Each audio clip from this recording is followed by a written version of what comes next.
That's by. Hey everyone, welcome back. Welcome back to Isyour6covered. Appreciate you showing up. We got a lot of good stuff to talk about. We got a special guest, Mr. Jason. He is a Treefeller. You guys see him out in the comments section, all the way from Australia. How you going, everybody? It has been a lot of fun hanging out with Treefeller. I'm just gonna call him Jason. So you flew in 2 nights ago? Yep, 2 nights ago, got in about midnight. Yeah, you're supposed to be here at 9:30. Yeah, well, I got in anyway. My bags didn't. Yeah, so his bags didn't show up. He's the worst part is, so he's down here for 2 reasons. He's down here to shoot the Positional Punisher, which we just got done, finished that up today, and we're going to talk about that. And then also he's here for the NRL Championship. Yep, up in Missouri. So after a couple of days, we're going to take off and head to Missouri and then shoot the NRL Championship. See how we do. Yep, should be fun. Should be easier than today, that's for sure. I hope so. So it was a lot of fun. So we'll get into it. We got the Course of Fire for the VOD Positional Punisher put on by Chris Simmons, and he's always built a very tough for the Positional Punisher, super tough match, but always fun and enjoyable to shoot. We'll get into that. We got some good news on the Range Runner cart. You guys, we had some weather today. We'll get into that. And but let's start off. So you were using American Airlines. Might as well blast them away, right? Yeah. Well, you flew into LAX on would have been your Thursday morning. Okay. Supposed to fly out of there, but about 10 o'clock. Flight got delayed till like 2:30, 3 o'clock. And got in here at midnight. Yep. You went to Atlanta though, right? No, Charlotte. Okay. Yeah. Charlotte. So you got all this stuff going on. He was basically on a plane for, 16 hours. Something like, yeah. And then running from international to domestic, trying to get there in time, get all my firearms through and all the gear through. Correct, yeah. Getting pulled up by TSA because I had a bit of carry-on duty-free, which they confiscated. Yeah, which is unfortunate. Yeah. But you finally made it to America. Is this your first time in America? First time, yeah. Okay. We it's fun because we've been, hanging out for the last couple of days, and it's he'll say something, let's just call it a pin, right? I call it a pin. Probably most of you guys call it a pin. This is an example, by the way. And he's going to call it something else. And it's just been fun. We've been, it's all sorts of stuff. The one thing so far, I think the only thing that we both use the same verbiage was we were stuck on the 26 freeway trying to get to VOD, Virtue of Defense shooting range in North Carolina. And traffic's just stopped. And we finally get through. We see there's a car wreck and, a couple fire engines and stuff.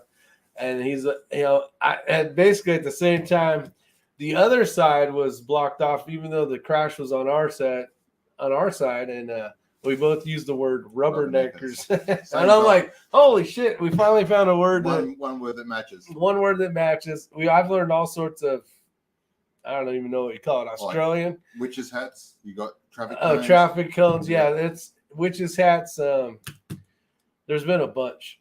I mean, there's so many of them I can't remember, but it's been kind of fun. I can't remember any of them. Oh, it's heaps. But there's lots of them. So it's been fun. So we showed up. Basically what happened is American Airlines screwed up.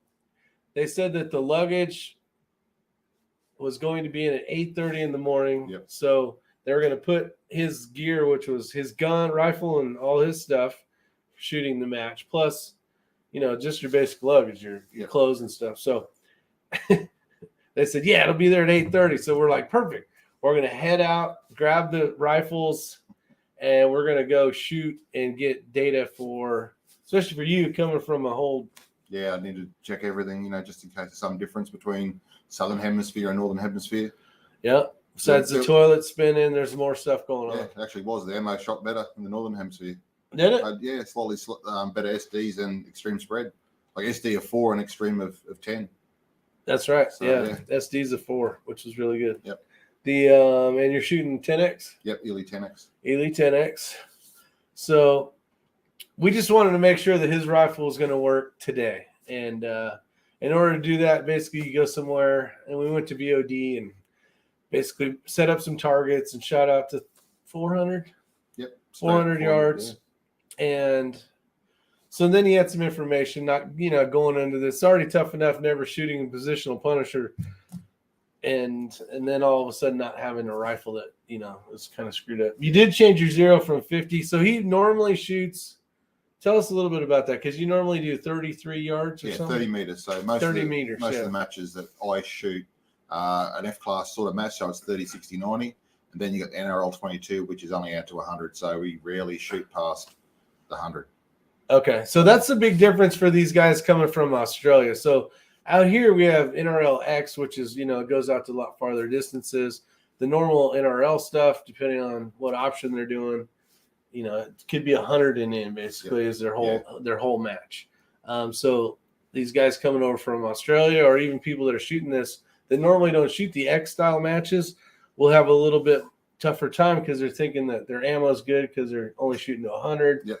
That's kind of where the doors fall off on a lot of ammos, like 150 and out, where you're really going to notice like your SD's going to crud. Or you don't notice it until you start shooting those distances. We got Southeast Queensland out there. We got there was a guy from British Columbia. Where is he at? Let me see if I can find him. That'll be JJ from Southeast Queensland. He's coming over. He's the South African shooter, now shooting a Voodoo. Shooting Voodoo? Yeah, nice. He's got a 360. It's shooting really well. Look, Vito says 400 yards. Yeah, we shoot at 400. There's matches, not very many. I've only been to 2 that actually shot out to 500 yards, which was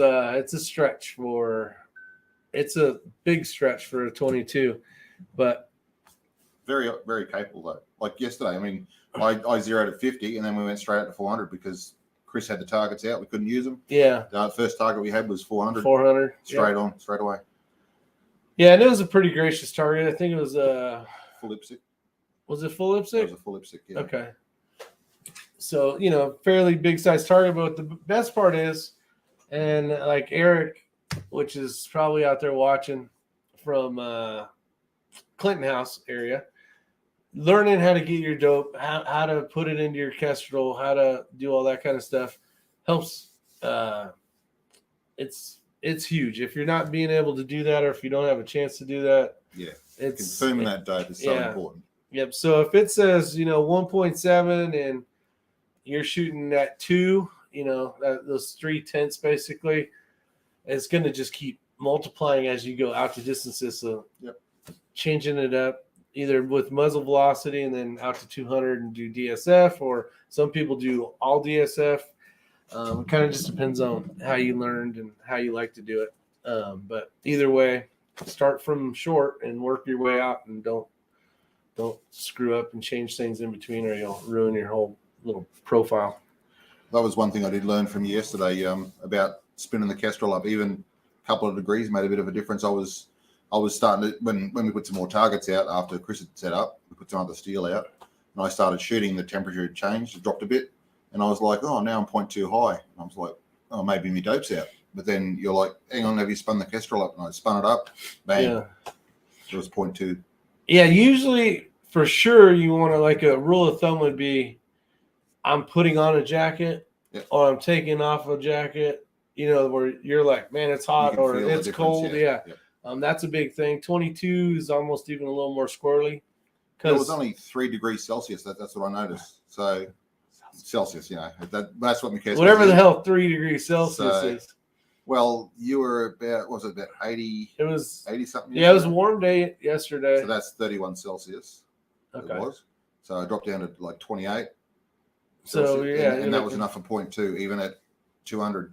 Yeah, and that's the cool thing is like when you're shooting a match, if you got time, might as well spin it up when you're noticing it change. That happened a lot today. So we started off early morning, and it was just a normal nice day. And then it got hotter than hell. Yep. Basically, it felt like your skin was melting off, which well, it got humid. And then it got humid, and then the storm came in, and we had heavy rain downpour for just a little bit, and we had hail, and so that changes everything. All of a sudden, your environmentals are going completely different. Yep. And then it got hot again. So you got to spin it up again, even if you already had the data. Sometimes it's only a tenth. Sometimes it could be a lot, depending on what you're shooting. But no harm in checking it. Yeah, no harm in checking it. So let's get to, because there's so many ways we can go here. Let's get to the positional Punisher. Now, you heard about it. You've seen the video from last year. Yep. So you had an idea coming into this that this is a match, if you don't get a chance to shoot, it's one of those matches where you're going to have your butt kicked, but you already know that ahead of time, and you're just hoping to do all right. You know what I mean? You're trying to do the best you can. And so give me your thoughts on it, because this is your first one. I've been able to shoot 2. They've had 2 so far. Yeah. So going off your one last year, sort of watching the video, you go, oh, wow, this is going to be pretty intense. Yep. You get there and you look at it and go, oh, no, it's not too hard. Got a good chance at it. But when you're actually shooting it, the targets are dark. They're in dark spaces. It's hard to see. Targets are painted. Yeah, lots of different positions. I already made my mind up before I got here that I was going to be timing out. I was focusing on just trying to get hits on target, trying to get at least 80% hits on target. Okay, well, let's stop there for a second, because this brings up a great point.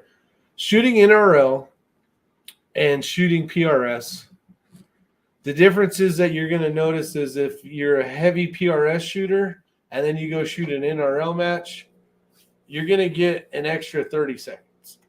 Where normally if you're an NRL shooter and then you come and shoot a PRS match, now you just lost 30 seconds. So like your mind and how you set up your stuff and your timing and rhythm, basically totally different. It's completely different. So those that shoot PRS as their main thing, or they shoot it quite a bit and then go over to NRL, it's nice because it's almost hard to slow down that much to shoot the 2 minutes compared to the minute and a half. So going the other way. So you've been practicing, trying to slim some time off your 2 minutes. Yeah, I've been trimming it about 15 seconds off, sort of thing. So to try and get down to it. Most times I get pretty close to it, but then watching your shoot last year, I went, what, that's the way I've got to play this one. Kind of worked. I sort of had to go at following that program, but then it sort of lost my mind for a bit there. Yep. Did okay on the first one, second one not so good. And when I got back onto where I was supposed to be, I got 5-6 rounds, 6 hits. That's what I was aiming for on the stage 10, I think it was. Yeah, and that's the tough thing. So he shot in our squad. In our squad, let's see, 1, 2, 3. Our squad ended up pulling off 4 trophies off the table between top senior, top lady, second, and third. Yeah. So, it's a good we had a lot of good shooters there. So that may have been a benefit, or maybe it was harder for you. Like, how was that? A bit intimidating to start with, but being able to sit back and watch them shoot, that was, you actually started gaining a lot of information from it. So, just take your time. But some of them were just smooth. Like Seaback, he was cool. Yeah. So. Yeah, it's the first time you met all those guys. Yeah. And see, 90%. Well, a good majority of those people that you shot with today will be in your squad come to championship. Awesome. Yeah, so it's good. You already met them. Like, that whole new thing's gone, and you don't have to worry about that. So that's a bonus. Some of the things. So him living in Australia, there's things that like if a pin costs $1 here, it costs like $1.30 or some. Is that about right? 30% difference. Yeah, so 30. Like 30%. So Jason had ordered a few things that he wanted to try out. So we'll talk a little bit about what you ordered, reason why you ordered it, and then trying to use it basically for the first time. Yeah. No, it wasn't basically. It was the first time. Yep. At a match that you haven't had a chance to use. So tell them about the gear that you don't have in Australia. Not that they don't have it, but you ordered it. It ended up in my house, and then you had like a little mini Christmas when you got here the other day. Just need a little tree. Yeah. So the problem with Australia is just the fact trying to get stuff there. It's just hard getting it over there.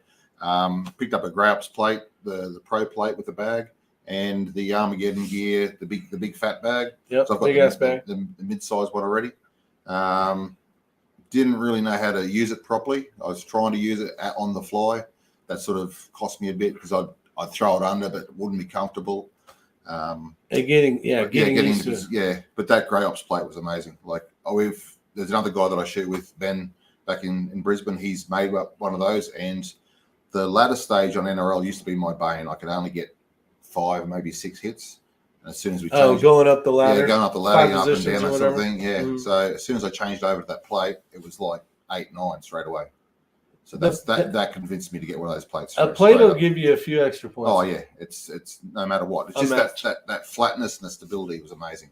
Yeah. So even today, I was utilizing that on a lot of stuff, and that's what made a difference. And then so back to the big ass bag or the fat ass bag. Still got no idea how to use that thing. It's a good seat. That is a huge. Yeah, it works good as a seat. Waiting for your time to shoot. That is an amazing bag. If you guys are shooting PRS, NRL, obviously I have no, I don't have anything to do with Armageddon gear. That bag, if used properly, watching the other guys will make you. That'll definitely get you some extra points. Yep. I mean, guaranteed. If using it correctly, it's a game changer when it comes to capturing a few additional points per match. Yeah. Remember what I said about don't change anything before the match. Yeah. If you're not familiar with stuff, don't try to do it at the match. I remember doing that a lot. Going, oh yeah, I'll try this tripod out that I've never used before. Like using it as a rear support. And that stuff will haunt you. Or you might be like, man, that really worked out. But more than likely you got lucky. The problem we had was that my gear turned up, 5 hours late, turned up at lunchtime, so we lost half a day. Yeah, and that half a day was what I was going to try and do and start learning how to use that. So basically, we only had time to get to the range, check dope, check velocities, and then confirm a bit of dope, and then it was 8 o'clock. It was basically dark. Yeah, and that's the thing. Practice the gear you got, and you don't really need all these little gizmo gadgety things, like 400 different bags. Because if you just practice with like a whatever that's similar to a medium size something, and then a rear bag which is similar to an Armageddon bag where you can fill voids and use it in it works super well on roof props. Yeah, that's where Seebeck was smashing it. Yeah, the bag's awesome. So let's see where we should start this mess. How about that you guys drive on the wrong side of the road? Oh yeah. Let's we'll jump into that for a second. So Australia, the driver's here. I'm the passenger in Australia, and we're driving on the left lane. So he tries to he gets into my vehicle trying to be in the driver's seat. And I'm like, get your ass over there, right? So then I go to back up, and he's like putting his foot down. Because normally for him, his shifting hand is your left hand, right? So he's like feeling comfortable over here, but he doesn't have a brake pedal. He doesn't have anything, but he's got like a gear shifter. And it's just funny because you would see him put his foot down, and I'd be starting the vehicle. Because I got a Ford Ranger. Did you say a Ford Ranger? Yeah, I got a Ford Ranger. So you got to put your foot on the brake to start it. So every time I jump in, just natural grab the wheels, foot on the brake. Yeah. I'm like, you idiot. Let's see. You welcome America, being you haven't been in a foreign country of California all those years. Yeah, exactly. DW's announced. All right, let's jump out here real quick. Say a quick hi to everybody, and then we'll get started. Steve Healy in first place. Chris Beck in second. Treefeller got third. We got Abigail out there. Welcome. Joaquin Jack Nava. Tim Rink. Vito. Daniel Gosma Judge. Drew Bradley. So if you see any questions, let me know. David Lewis, welcome. He's the one from British Columbia. Welcome. Eddie Baja. Ben Esperanza. Esparza. Okay. Obviously, my English is not working. See, Southeast Queensland shooter. That's your buddy? JJ, yep. All right. Is he shooting? Yeah, he's coming. Yep. Okay, that's one of them. All right. Lance Hawley. And we got Mr. Otter out there from Iceland. And HRM Weapons Machinist. 22 Lima Romeo. I hope my wife doesn't see that comment, Abigail. She's a bit worried that I will stay. And let's see here. We got George Wilson. And anybody else that I missed? The Shaggy Rifleman. Ben Blevins, I think. No, Benny B. That's the different that I shoot with. Oh, okay, so we got another. He's the one with is he another Aussie? Yeah, he's another. Well, he's one of those import Aussies. Oh, gotcha. Yeah, gotcha. No, he's a nice guy. He's just got a voodoo as well. So welcome, Ben. Let's see. Make sure I got everybody. Yeah, so Treefeller's been on. He's been on the live chats, as on the panel a few times, but never been to the US of A. The US of A or the mess. 6 Central Hub. That's right. The what does DW call it? I can't remember. The global headquarters. That's what it is. We got Motocross J23 out there. David Lewis, Papa's Place. Welcome to the show. We got Brownies 001.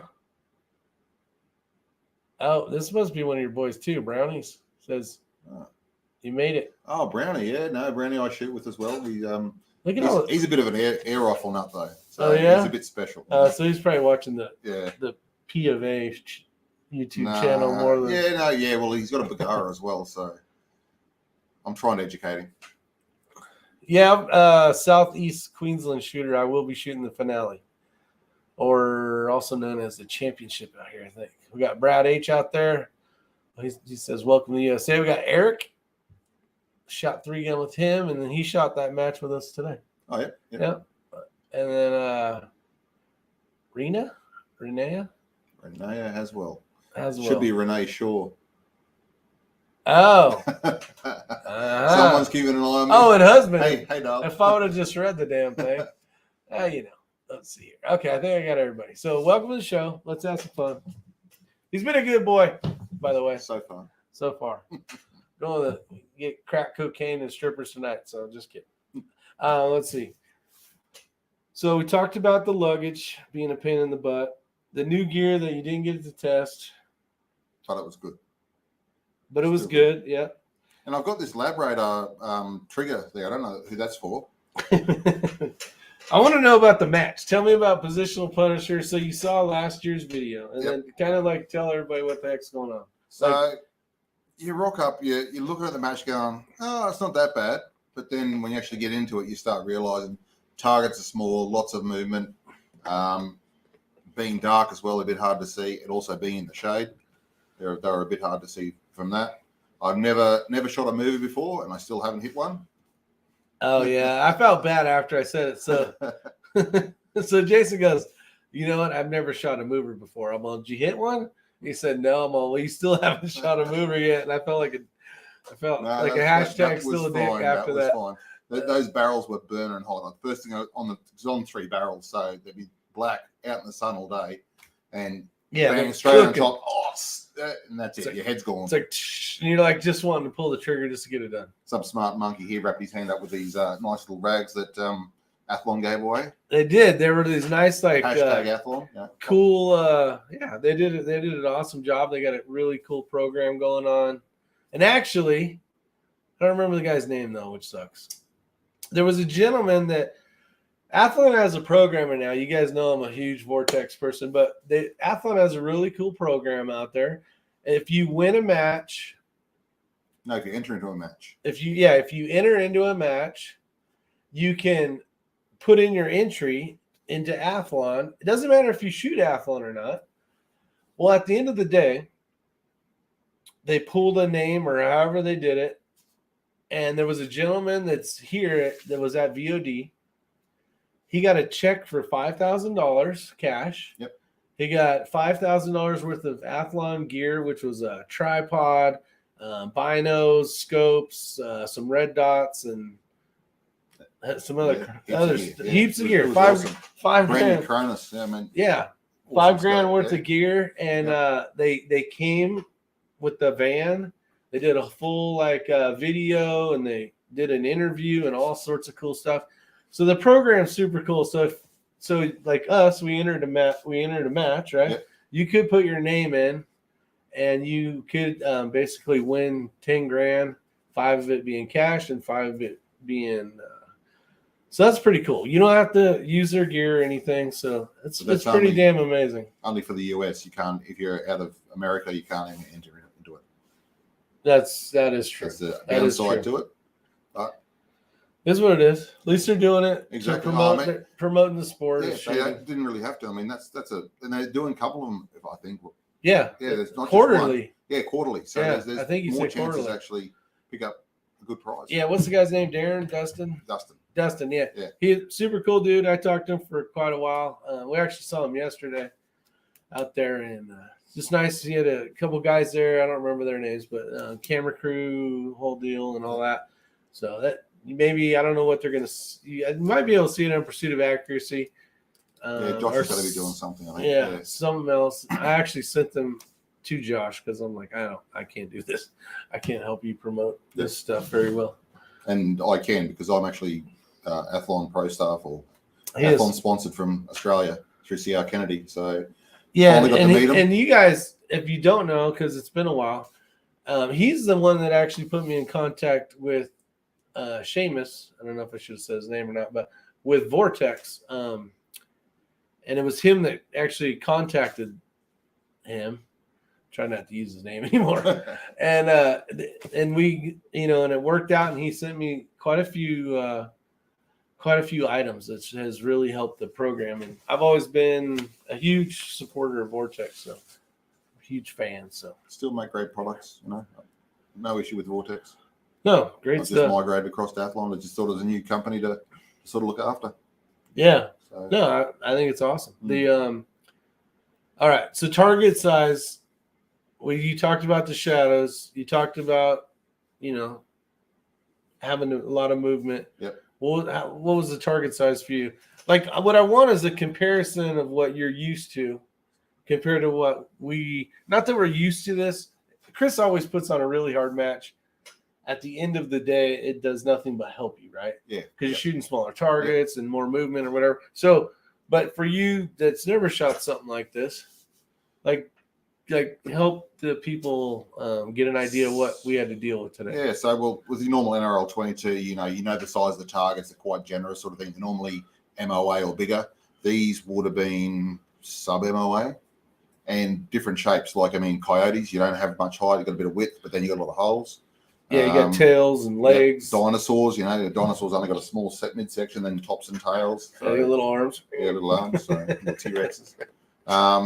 He did a good job stuffing me up on that one, actually, because on stage 10 it was off a couple of tires, and then he had 2 dinosaurs, 2 deer, and then a crow.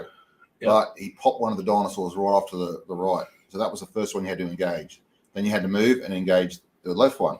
So I've come down on the next spot and going, okay, no, that's the one I just shot. I've swung left. No, it's not there. Swung back. Swung right. Swung back. 10 seconds gone. Just trying to find it. Yeah. So just having that one off the side, it threw me quite a lot.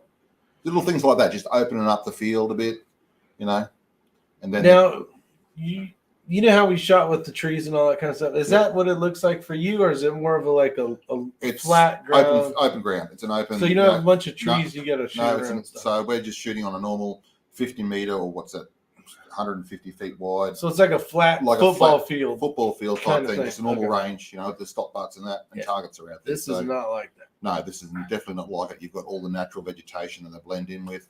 Someone painted them brown, so they really blend in. So some of the targets were brown.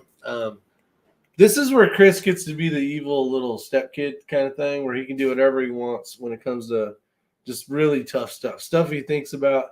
It's like, if we paint him this color or hide him, he gets to have fun making the challenge even tougher. So, which is pretty cool. But honestly, the match overall, I actually really enjoyed it. I was surprised. I thought I'd be it would have done my head in, but I walked away from it going, it was actually a cool match to shoot. Just having that difference and the different flows, shooting with some great guys and girls as well. Yeah. But just just changing it up to what I'm used to. And it's like I've got so many more ideas to take back to Australia now. Oh, nice. So that's going to be cool. That's cool. Yeah, I would say, I don't know, this is going to be, my observation or whatever, but I don't know if it's from shooting a lot of matches this last year, but when I shot the Punisher the first year, it seemed a lot tougher. Yeah. It was probably the same, but maybe it wasn't, because I heard it from somebody else too. And it felt a little easier, but I think a lot of that was, for me personally, just being able to shoot a lot of matches. Yeah. I felt more comfortable. Yeah, experience. Yeah. So that was kind of cool. But yeah, for someone that's never done this, I could totally see how it's at the last year, like on stage 3, like the third stage I shot. You know what I mean? I was just like, I just wanted to get in my truck and go home, basically. I think I was about the same. There was one of those stages I just hit my head in. I was like, nah, I'm done. I was going to spit the dummy, but I thought, no, you know what? I'm here to learn.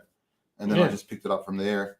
I mean, it was a simple stage. It was actually probably the easiest stage of the thing. And I zeroed on it. Straight out, I zeroed. That was the one with the two targets at like 140 or 150. That was 3, I think. Yeah. Stage 3. Yes. And it was just shooting from like a ladder rung sort of, or just a metal rung sort of thing. And I zeroed on it. Only 91 yards. Yeah, 91 yards. And I zeroed on it because... Wait a minute. I got a 0. No, 2. Would have been 2. 2, yeah. Yeah, stage 2 is 170 yards. Yep. And the stupid thing is, it was because I somehow bumped my windage and had 0.2 actually. It was on there. 0.2 tenths. And I was shooting. And I'm like, I couldn't see, because you're shooting in the shadow. I couldn't see when rounds were going. Mm-hmm. And nobody sort of was helping me in the back because you're not allowed to. Not allowed to. And it's like I'm like, okay, maybe I'm too far right. So I started shooting a bit further left. Went back right. And I'm just like, wow, this is just doing my head in. And as soon as I got up, they're like, oh, you're shooting left. And I'm like, what? Look down. Yep, dial was left. 22 Lima Romeo wants to know if this is your first field match. Yes. Yeah. Okay. So I've only been shooting NRL 22 for just over a year now. So we started that last year. Apart from that, it's all been F class, lay down, 30, 60, 90. We have pushed out to 200, that sort of stuff. And you got Ben B, one of your Australian buddies. He says, what's biggest takeaway from the Punisher? Try not to suck so much. No, better. Honestly, it's I'm still processing it. Like, there's still a lot. As I said, it was actually a good match. It did teach me a lot about trying to get your flow right and your mind game. So being prepared, making sure you had everything ready, all your ducks lined up. I think the rooftop stage, if you missed the first one or you missed any of the targets, that was it. And yeah, you only got points as you went out. Yep. So if you missed your first target, you got a 0. Yep. And I missed my first target. Yeah. And there was 2 stages that was like that. One was off the roof prop. Yep. And then the other one was off a bulk of container, the frame for a bulker. Yeah, water, the big water containers that has the aluminum cage around it. I'm trying to talk people through what the heck it was. Unfortunately, we see that thing a lot. It's a pain in the ass. It's a scope beater. Yeah. Basically, people try to jam all the way in to where they would normally, their balance point would be. Yep. And then they're just, and I've done it too. You can see scars on the top of my razors from doing it. But that one's kind of always a pain in the butt because there's so many little holes that you have to pick. And biggest thing I think is stick to your game plan. Yeah, tell them about that. So the first stage we shot was stage 7. I think that wasn't the one though. I got a 5 on that one, so I was happy with that. I was happy to be around that because last year I think the highest score was 58. That was the highest sort of score. So yeah, the winner I think got a 58. So I already knew it was going to be a sort of tough match, and that 50% mark is where I needed to be if I wanted to be anywhere decent. Mm-hmm. So I was going to try go a little bit slower, just get at least 5 hits and maybe time out. So that was fine. Go to the next one, get a 0. I was like, oh damn. Go to the next one. Somebody broke the target, so we had to shoot it slightly differently. Yeah, we went from an 8 points, know your limit, basically 8 targets, and then There was the squad had already shot that. We come up, a couple people in, one of the targets breaks. It was Ben Blevins, yeah. So in order to make it fair, the couple people in our squad had to reshoot it, and we did a 7. It was basically now we're 7 points, and the squad that was in front of us that I already shot it had to reshoot it. But everybody else coming in had the normal target that we had. So yeah, that was the Bolker frame. Yeah, I started off the match getting a 1. So if you guys don't know, you can basically on this one it was worth 10 points. It was 107, 137, 159, 186, and 218. And you shot it from 5 different positions, and I got a 1. So right off the bat, I'm going. I basically had just dropped 9 points instantly within 90 seconds of the match. And I'm like, man, I got bummed for a second, and then I'm like, I really got to do well in order to. So I'm already down 9 points in my head, thinking, this match is tough. Hopefully it doesn't continue on like this. And I did better after, but I was just like, one of those things that'll mentally brain warp you is like stuff like that. That happened to me the next one. I get a 0. I'm just like, wow, I got a 0 on a simple stage like that. And it was because that was the one where I was trying to use the rear bag for the first time. I jumped up there. I've got the plate on the front. I'm on there. The bag's not right, and I'm just like, I'm wasting time. I was going to fire this round and book this. Yeah, in first stage jitters 22 Lima, I didn't even have those, honestly. I feel very comfortable shooting there because not only did I know, I think I knew everybody on the squad. But it wasn't, I don't know, I've shot there enough, and I've shot enough matches where I don't get the jitters like I did. Now I'll screw up on the first stage, but it's not because I'm like nervous or anything anymore.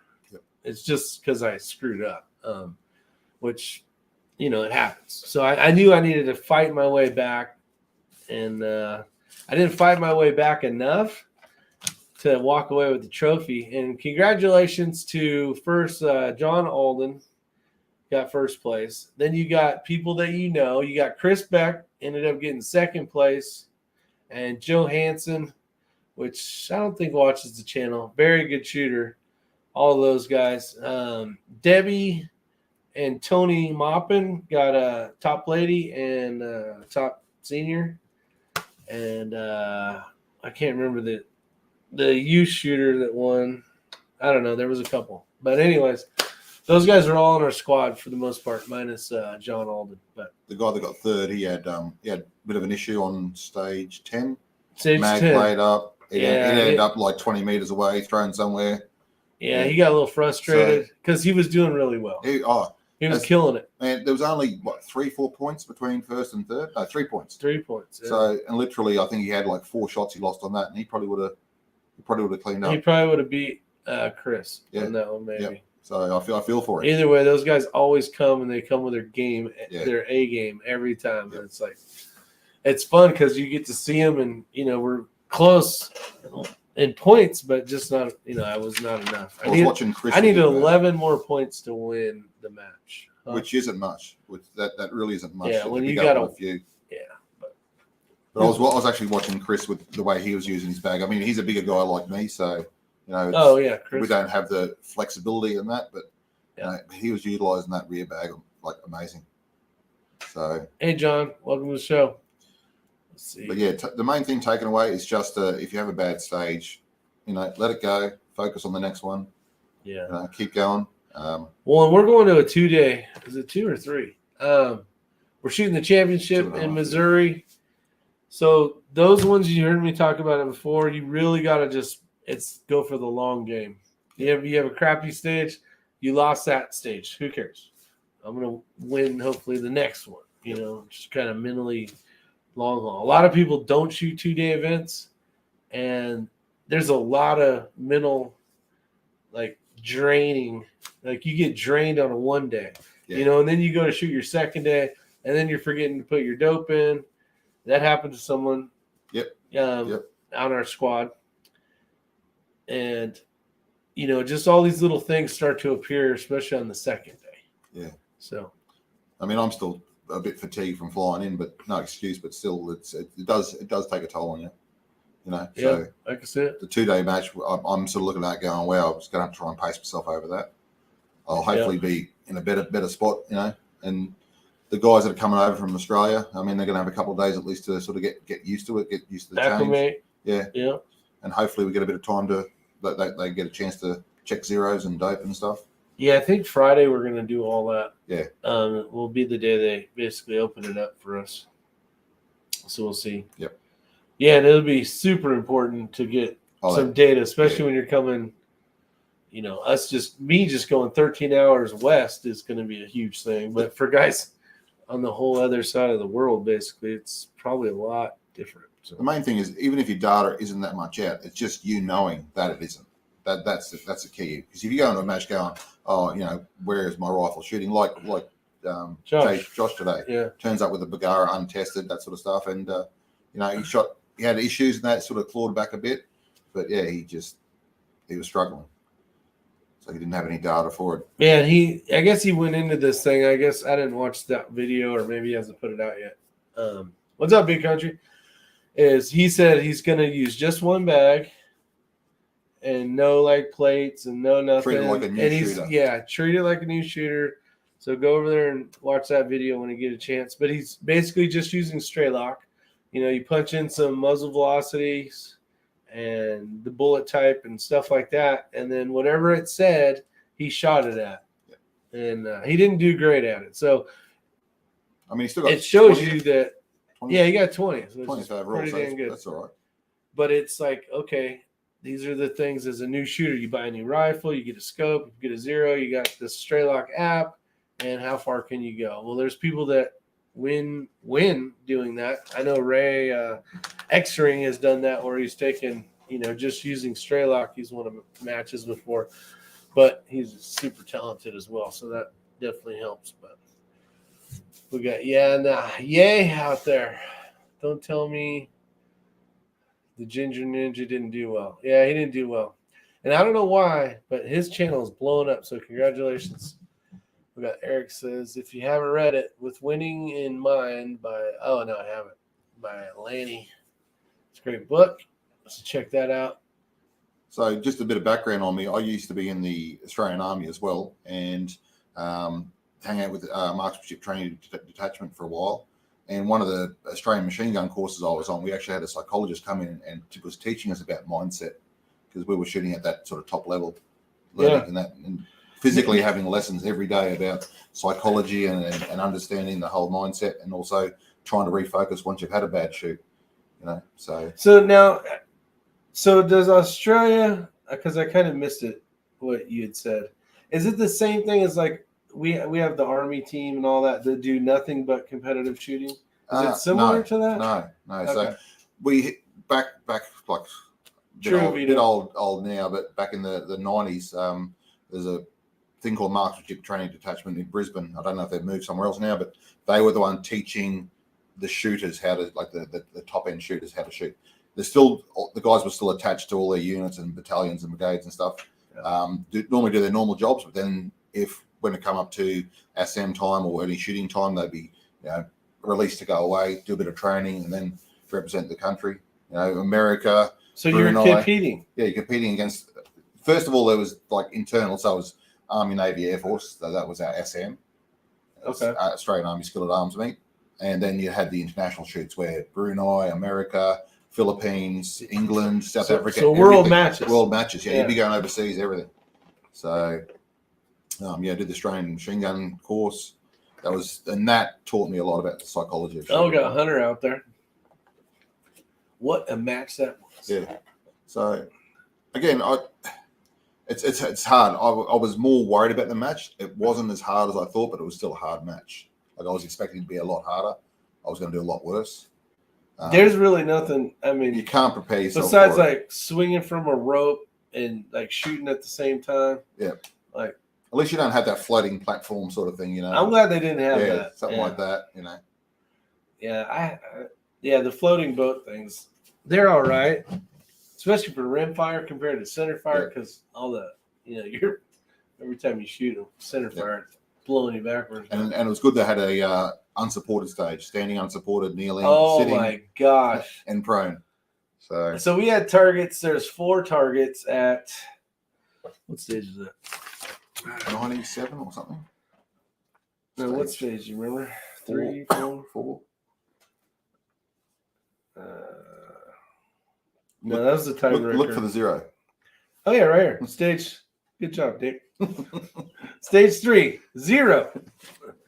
Look, if you don't believe me, right there, 0. It was at 91 yards, and they were probably that big. Probably the first one was 3 inches. Yeah, 3, 2, 1. Yeah, probably 3, 2, 1. Yeah, that's probably exactly what it was. Yeah. And you had to start standing, then kneeling, then sitting, and then prone. But you couldn't put the rifle on the ground. I tried a strap. Here we go. This is going to help you. Not that it wouldn't have helped the other way, but I tried to use a sling, where it attaches to your right arm, left arm, and then it attaches to the rifle. And I tried that. I was feeling like, oh, that's going to help me, give me some more support, kind of deal. And I zeroed that whole stage, so that didn't help me at all. Not to say I would have hit it if I didn't have the strap on. Probably not. I probably would have got the same score. But Seaback was running the strap, and he got 5. I think 5. Yeah, he did really well. 5 was the winning number. I think numbers, 5 or 6. So it wasn't like people were going there and getting 9s and 10s on it. But those are the things we forget about, right? So if you're gonna, especially like these Punisher things, the marksmanship and the fundamentals of shooting, which I'm sure you guys are all familiar with, but we almost forget about that stuff. Loading the bipod when you're shooting prone and all those little things, and how to pull the trigger correctly and blah, blah, blah, which makes you more accurate and a better marksman. So is standing and shooting, kneeling, sitting, and going prone, but not using any gear at all. Just unsupported, yeah. Unsupported. And it's I actually was doing that yesterday. Yeah. Remember? Yeah. And the target was a lot bigger, and it was at 100 yards.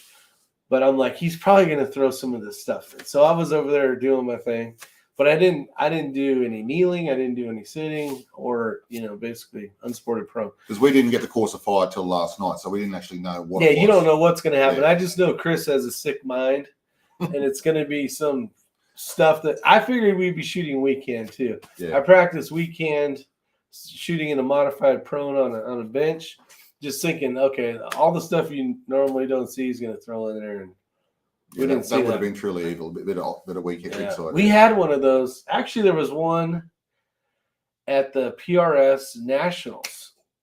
It was a weekend thing off of a concrete culvert. Yeah. And I go, I need to practice this shit when I get home. And have I? No, I haven't. So whatever you suck at, like, practice that the most. Yeah. And that'll definitely help. Just got the range approved on property, so positive step. Yeah, that's awesome. Let's see, not so much, been a few problems. Spending most of the time finishing up the fencing of the future hunting retreat. All right, so if you got any questions, so maybe, do you got any more backstory you can talk about when it comes to, how is it growing up? You grew up in Australia, right? You were born and raised there? Born in Australia, grew up in Bundaberg, which is about 3 hours north of Brisbane, the capital of Queensland, on cane farms. So been shooting sugar cane. Yeah, sugar cane. Yeah. Okay. Yep. So been shooting most of my life. Joined the army, shooting there. And now, are people in Australia required to go sign up and go in the army? No, there's no. How's that work? No. So, like here, where you you sign up because you want it? Yeah, because you want it. Yeah. So I'd always wanted to join the army. Originally, I wanted to be an Air Force fighter pilot, but I wasn't that smart, So yeah, I could see that. Anyway, I joined the army, loved it. Sort of. So I actually do miss it still today. I bet. It's changed a hell of a lot, but. Got out of there, did just over 15 years. As you know, I'm an arborist, tree lopper. I do that now as a job. So, but my passion is I love shooting. Like, it's just my therapy, my zen. Yeah, I love shooting too.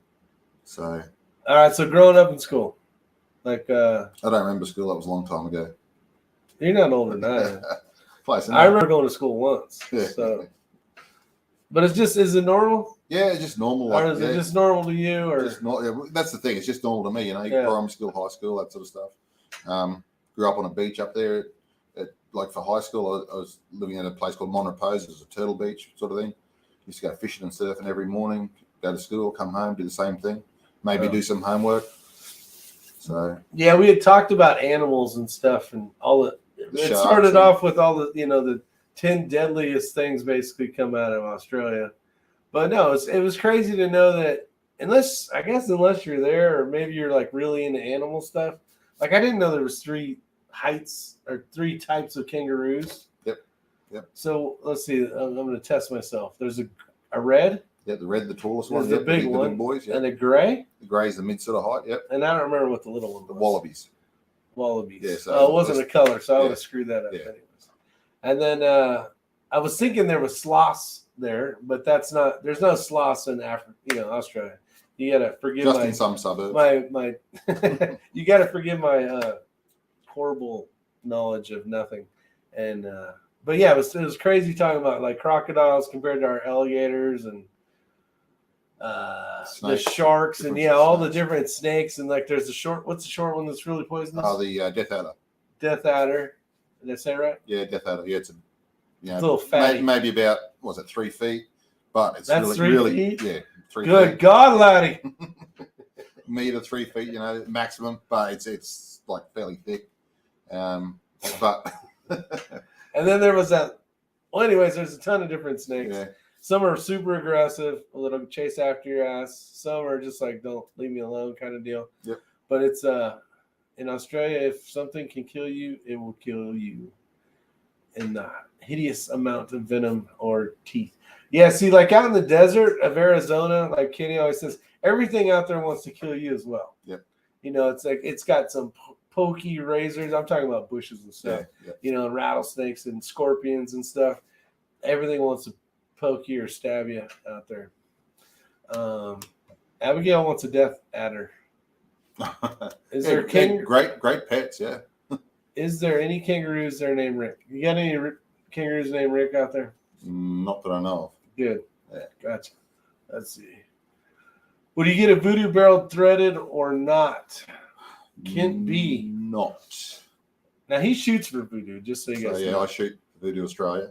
Not now that I've been shooting a bit more. No, so I've gone that whole route of I wanted the lighter barrel to save weight when I do my other shoots and do this and do that. Now I'm looking at going heavier, non-threaded.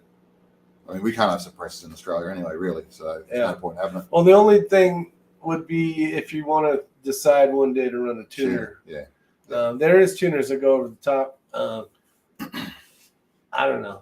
My biggest thing, like, I went from, because I've had 3 voodoos. Actually, right up there is a voodoo still. That's the 360. I went from a Gen 1 and then a Gen 2 and then the 360. They all had threaded barrels, but I've painted every one of them just to make sure it doesn't move. That's one thing, like, just make sure it's tight and it's going to stay that way, and you zero and you leave it alone and you mark it so it doesn't get loose or screw up your harmonics of your barrel, because now you have something that can, in the middle of a match, basically change your complete harmonics. Yeah, it's just like having a tuner. If it just vibrates off a little bit, it throws it off. Yeah. But as other people have said, like with PRS and rimfire PRS, as long as your rifle shoots, half MOA to MOA, you should be fairly right with most matches. So it's only when you start to shoot these Chris Simmons matches you need to be punching like 0.2s. Yeah, well, I will say that the PRS Nationals in Texas last year was a very tough match. Yep. It felt like it was like a Punisher. It's like Chris had a bit of influence in it. Yeah. In an indirect way. Yeah, I don't know. The targets, you'd see the T-post, which is only yay big, and you'd have to look to find the target on it because it was the size of the damn. Well, that's like one of the targets today. The one where you had to go out without, you couldn't dial. Yeah, there's one. Couldn't touch your magnification. Tell them about it. So that one had 5 or 6 Stage 5. Anyway, so you couldn't touch your magnification, and you couldn't dial as soon as you started. Only Only so you had to parallax. kind of guess where you wanted to be. The actual hanger part was thicker than the actual target you were shooting at. Yeah, So the one triangle. If you wanted to game it, you actually shoot the that hanger one. part. That was that one. And that was the first 3 targets, I think, were actually, where the hanger part was wider than the actual physical target you're supposed to shoot at. Yeah, it's 35, 45, 55, 65, 68, and 75. Yeah. So you're getting a kind of a big window there where you gotta hold. And this is up a hill in the dark as well, and these targets have been smashed, so they're grey. They're no longer white. They were tough to find. And when we shot it, it was freaking hailing and raining. Yep. So that makes it tougher. Yeah. You got stuff on your glass. You got stuff. That was falling. Ben jumped down first. Ben he went first. Yeah. Yeah, poor bugger. There was a couple of people that really had to shoot in some crappy weather today. Yep. Thank God for your cart and your umbrella. Yes, let's talk about this. So, the Range Runner cart. I'm pulling up. I get it all built. We put all our stuff on it. So Jason's got his rifle on one side. I got my rifle on the other. And, all our bags and crap on here. And then he's just carrying the 2 tripods. Because normally I'd run a gun. And then I'd have room for a tripod. But all the heavy weight was loaded up tripods. This thing. So I'm pushing it. And I'm like, and I got the freaking umbrella. I mean, I went full tilt today. Yep. Because it was hot yesterday. Yeah, she was beaten down. And it was hot today. So I'm like, oh, umbrella's going to be, and that thing's like a magnet. Yep. Everybody was like, whoop. And I got some video footage. And then we're almost done with the day. And the sky starts getting black. She's thundering and lightning. And then, it's starting to make noises at us from a distance. Pretty soon, we're in hail. Pea-sized hail and a lot of rain. Not for a long time. It just kind of parked over us and dropped. And we're the only 2 idiots sitting under the umbrella. Everyone else is underneath the shelter bit. Yeah, and we could see the matches. It was fine. I mean, we did well. So it's hail-proof and rain-proof. And Aussie-proof. And Aussie-proof. And it worked out really well. So the cart is expensive, but I already got a good money's worth out of it. So I keep doing that, and it'll have paid for itself for sure. I think there was a bit of jealousy on the range today with that thing. Yeah, it works really well. Pushing their prams around and stuff, which are nicely set up, but definitely wasn't a range cart. No, it was cool. It was cool. Yeah, everybody liked it. And that was the first time I used it at a match, like really using it. And I'm, it was going over the rocks well and stuff. Yep. And we're good, but the damn umbrella, man, that saved our ass. That's a real game changer. That is a game changer. So if you get the card, just spend the extra money, get a damn umbrella. Would you let yourself get talked into buying a Voodoo when you already have a pretty good Bagara? I don't know. Did you? Yeah, what'd you buy there, Ben? Yeah, you did. I know I got a new rifle coming. Just so you guys know, you guys probably already know what it is, but I went with some pretty cool. I went Pimp Daddy awesome on this one. So this looks like the chassis is going to be this color. It's going to be another BA hybrid. You probably won't be able to see this color. It's actually awesome. It's basically called Candy Coat. But it's called Cobalt Blue, and that doesn't look good. You think like a really good bluing job, but like a really top-end bluing job. Yeah. It's going to be badass. Case hardening, like the blue in the case hardening. That's what it's almost like. Yeah. Yeah. And it's like liquid candy. Yeah. They call it something, candy something. I can't remember what it's called. But I have the barreled action's going to be Voodoo Brown, so it'll match the razor on top. That'll be the chassis color. I am going with a tuner, but I'm not getting a tuner that looks like a big donkey D at the end. It's going to be this smooth taper. That's the EC one, isn't it? EC no, I'm not. No, this one's better than an EC. Okay. It's called an I, actually. Okay. So instead of having a big hole like the other one you said, This one's straight, looks just like the barrel. Yeah. You don't have to worry about the gases coming out of the little area and screwing up your bullet. Because I think he's doing one that now it's only a 1 inch. It doesn't have the gas in it. He does both. He does both. A ported one and does a non-ported. You just got to get the adapter for it or something. Okay. Yeah. But So yeah, it's gonna be freaking cool as heck. But the reason why I did it was I wanted a backup gun. as some famous man says, 2 is 1. 2 is 1, 1 is none. No, because it's nice if you have an issue or something, you can send one off, still go to the match with the other one, and have dope. Your rifle breaks or whatever the case is, you can continue on with the match. Any food vouchers at Hooters? I don't got any. So what did Jason? Anybody else got any? That looks amazing, Rick. I appreciate it, Vito. Let's talk about. So I got 10th. I got top 10. That it's really 8th, 9th, and 10th tied, but out of the 3 of us, I think I had the slowest time, maybe. Yeah. So I got 10th. So that was a double tank trap. So you had 2 tank traps and a couple of targets up there. You had to shoot from 3 spots on one tank trap. It was get up and move to the next tank trap. I've got to be honest. There's no way you're going to get 12 rounds off in 90 seconds. Moving. No. How far was that? 20 feet? 30 feet? Yeah, 30 feet. 30 yeah, feet. 30 feet. Yeah. It was tough. It was a tough one. When I went into it, I said, you know what? And I told you, I said, who cares what your time is? Just hit as many targets as you can. Because you need the points in order to move yourself up. And then the tiebreaker only works according to there. So if you go really fast and don't hit as many targets, you're going to be lower on the thing anyway, so it doesn't matter. So get your hits first. Yep. Let's see. What else we got? Man, we already been yapping for an hour. You're kidding. That's how fast that we have to get into the fun stuff, don't we? Oh, yeah, what's the fun? Yeah, let's get into the fun stuff. You haven't got your taser charged, I hope. Yeah, I got it over there. No. Okay. We're gonna. So if you guys all vote yes, no, don't. We're gonna tase. We're gonna tase it. He's been wanting to get tased ever since we started this. I have a fetish. So I bought a few things over for you anyway. So a little bit of Australian thing. There's a little bit of a drop bear. You can whack that on the roof of his vehicle.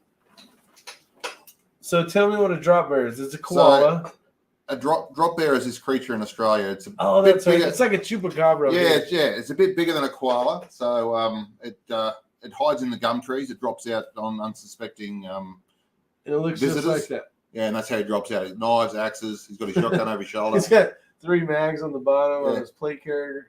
He's totally illegal. He's against every gun law in Australia. I like him already. Yeah. I like him already. So I appreciate that. Yeah. I ran into a few German soldiers one time when I was shooting, and they gave me this. This is one of their patches. So it's one of their skull and crossbone patches. It just represents one of their units. So give you that to chuck on your roof as well. Nice. He's talking about on the top of my forerunner. I got he's got patches everywhere. These I can put on the new one. There's a little spot about that big. Yep. So I'll put them on there. So that's pretty cool. If someone can translate. So this is a military patch, German military patch. Yeah, that's badass. Maybe you guys know somebody from. And this one here is from a guy in Australia that actually makes range bags and deals with sword down in Victoria. It's low vis gear, so that's what his patch looks like. It's the old stealth bomber with a AI and an axe. Oh yeah, stealth bomber. I can see that now. So. Make some really good bags and stuff. That my game changer. They got the sticky one. That's what it is. Yeah, that's what. Oh, he made that. Well, that's one of his spec ones. They get Armageddon to make up. So he collaborates with a few other companies. He makes his own stuff as well. Awesome. As I used to be Vortex Pro staff, and I went through a few cupboards, and I thought when I was moving, I found a few old patches for him to chuck up on the. Is that a Vortex patch? That's a Vortex patch. Yeah. Yeah, one of the tactical ones. Oh, Vortex Tactical Optics. 8-10 years old. That's badass. Yeah. Check that out. That's really cool.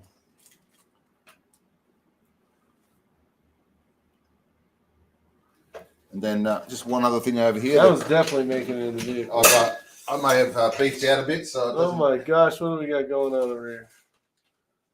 may have beefed out a bit, and I've only ever actually worn this once or twice. So this is a Vortex shirt. It's like a it's a button-up. Button-up sort of, shop shirt. Those. Look at that. It's got patches and stuff on it. So let me see if that again is one of the hardest ones to get. Yeah, it's freaking cool. So hopefully it fits you. Oh, it'll fit me. I'll put it on right now. I'm gonna go fireman uniform to the rescue. Let's see. Damn, what else you got over there? A few other things I bought over for the important people who've helped out everybody, like they look after everybody. See, there you go. Mr. S is gonna go. Where the hell did you get that shirt at? Styling. What you got? So in Australia, in Queensland, we have a thing called PPQ, Personalised Plates Queensland, and you can put in whatever you want, subject to what's available, and you get license plates. Now, I just got bored one day, jumped on, and I just thought, I'll have a look if NRL 22 was on there. So that's what they look like. Look.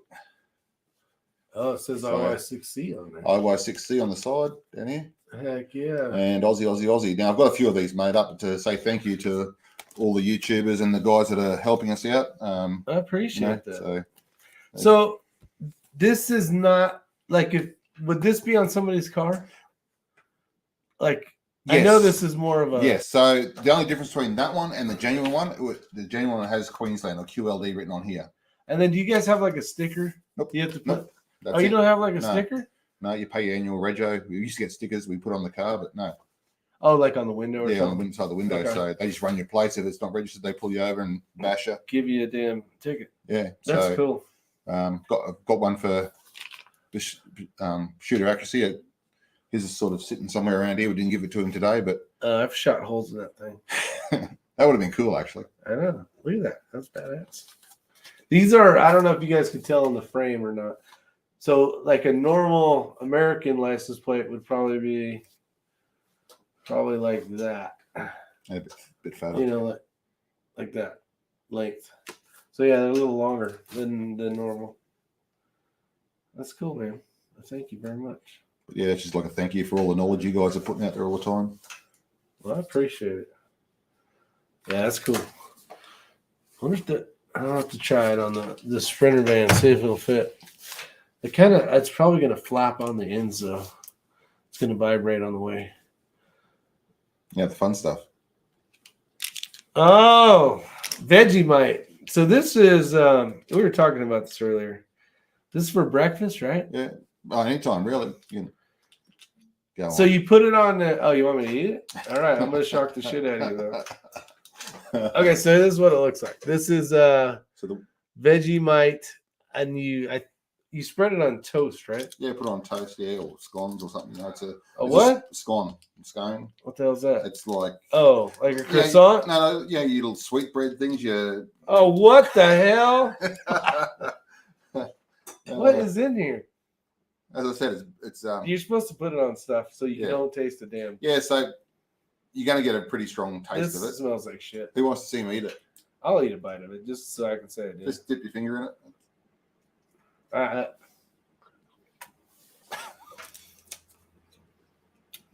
Not that bad, is it? Oh my god. That's just horrible. That's wrong. Oh. Why would you put that on your food? So you put it on nice and thin with a bit of butter, and it's really good. No, it isn't. I'll show you tomorrow. All right, I'm shocking your ass for that one. Oh no. Yeah, you're gonna get a good shock too. It's always it's a thing that we do. Like even in the army, you jump on YouTube, you'll see it. They've got a couple of Marines and that, and they'll give them Vegemite, and you see the reactions. Then they give them things called Tim Tams. Oh yeah, Tim Tam. You got any of those? Yep. Those are a cookie.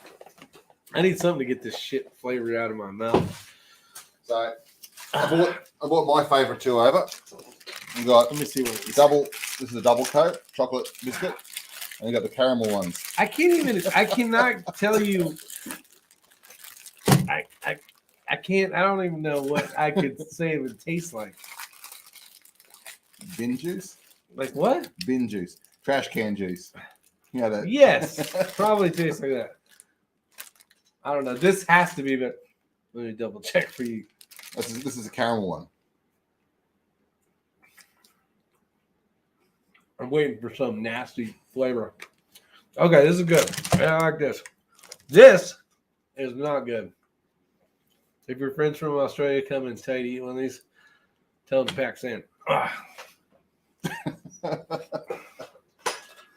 That's horrible.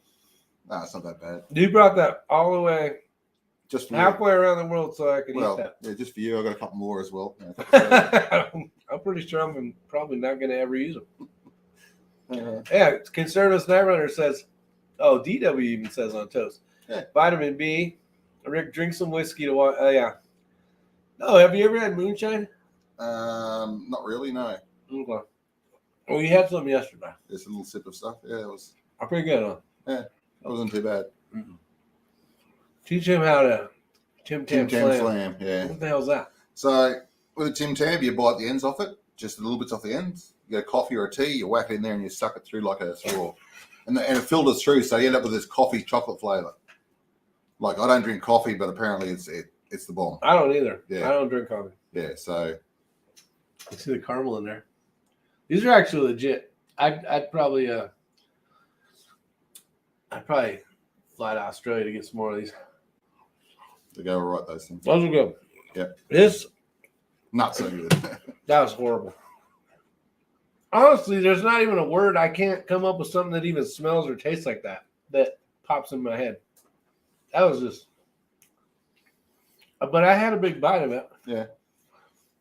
You want to eat the rest of it? I've got more here. I'll have some tomorrow. Yeah, I'll do some tomorrow morning. I've got a few more. Got 12, actually. 12? 12. Ain't nobody need 12 of those.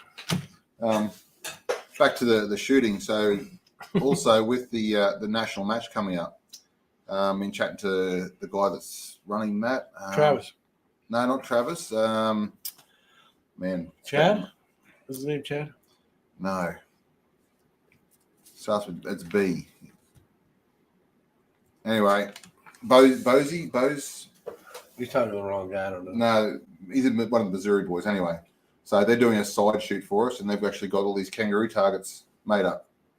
Awesome. Yeah, so I actually got STS Australia to make these up. These AR 500. So you got a kangaroo head. Kangaroo head. So with side match for that. Yeah, Australia made rimfire targets suitable for 22 LR, 17 HMR, and 22 Win May. So they're actually 450. These are those ones. Oh, that's another thing we're talking about is how the different animals attack and stuff. Like the kangaroo, leans back on his tail and uses his big ass feet claws to kick you and it uses its paws to grab onto. Yeah, or balances on its tail, then it uses its feet, which has got fairly big claws on it, and they'll just shred your guts out. Just rip you open. So, did Treefeller bring Vegemite? Yes, I just ate some. Where were you at? Rick, take Treefeller to Bojangles. Oh, so let's talk about that. First meal. What was the first meal? Breakfast. Breakfast at Bojangles. Going to pick up my rifle that didn't turn up at the airport. Bojangles. Right. Yeah, so was that sweetbread or whatever you call it? No, it was a biscuit. A biscuit, that's it, yeah. Yeah, he had a bacon, egg, and cheese biscuit from Bojangles. That was... What do you think? 5 stars. 2.5? 2.5? 2. Then it took you to a steak place. No, I went to that other place at the start. It's like a Carl's Jr., whatever you call it. Yeah, that was called these guys know. What's Carl's Jr. but in the East Coast? I can't think of what the hell it's called. Anyways, it's like, what the hell is it called? Hardee's. Hardee's, yeah, that's it. And I got the mushroom steak or mushroom steak beef burger or whatever. Yeah, actually, I rated that. That was up there. Like, I'll give it a 4. 4 out of 5. That's crazy. I got the Western bacon cheeseburger. Yeah, I actually rated. So. And then we had a good meal. Yeah, good meal. This was us trying to get stuff done, and we was like haul ass to the airport and haul ass to the range and getting home from the range. There's a bunch of haul ass. Yeah. Heaps of weirdos in BMWs parked up. Oh, that's right. Well, then we had a nice steak dinner at Longhorn. And then today we were at the diner. You got Pork chops? Pork chops, yeah. Yeah, they're good. Yeah. So it's a great laxative. Can't wait to get to St. Louis to try those ribs that Ben put me onto. Oh, is it that Ben? Yeah, that Ben, yeah. Yeah, we're going to try to hit that place up on the way out. We're going to try to leave.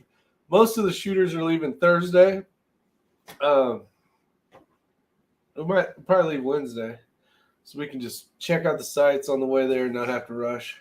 What, the cornfields? It's supposedly it says it's just nothing but cornfields, but the bridge is supposed to be really cool. And I think the headquarters for Bass Pro Shops out there, like their biggest one. So that'd be kind of badass to see. Pappy's Barbecue, Ben says. That's the one. Yeah, we're gonna hit that up. We're at 90% unless we hear of a place that's better than Pappy's. That I'm still gonna from the locals. Still gonna hit it. So Ben, his boss is actually based in St. Louis, and he recommended it. Oh, okay. So yeah. So that's it. The St. Louis Bridge. That's the one thing I want to see. Yep. I guess you can buy tickets and go in it and look from wherever. I don't know how it works. They were saying that at the range today. Yep. A couple of the guys. So that'd be kind of cool to see. Yep. And that's the thing. If you guys aren't familiar, I bought a Sprinter van. Plan is to try to hit all 50 states sometime. Any videos coming out of the weekend's match? Yeah, I got some video footage. Not much. I got some video footage. Just wasn't time. You guys aren't. I don't know. This whole match video footage, I'm not getting a lot of views, so I don't think most of you guys are liking it. So, but I'll put some video out.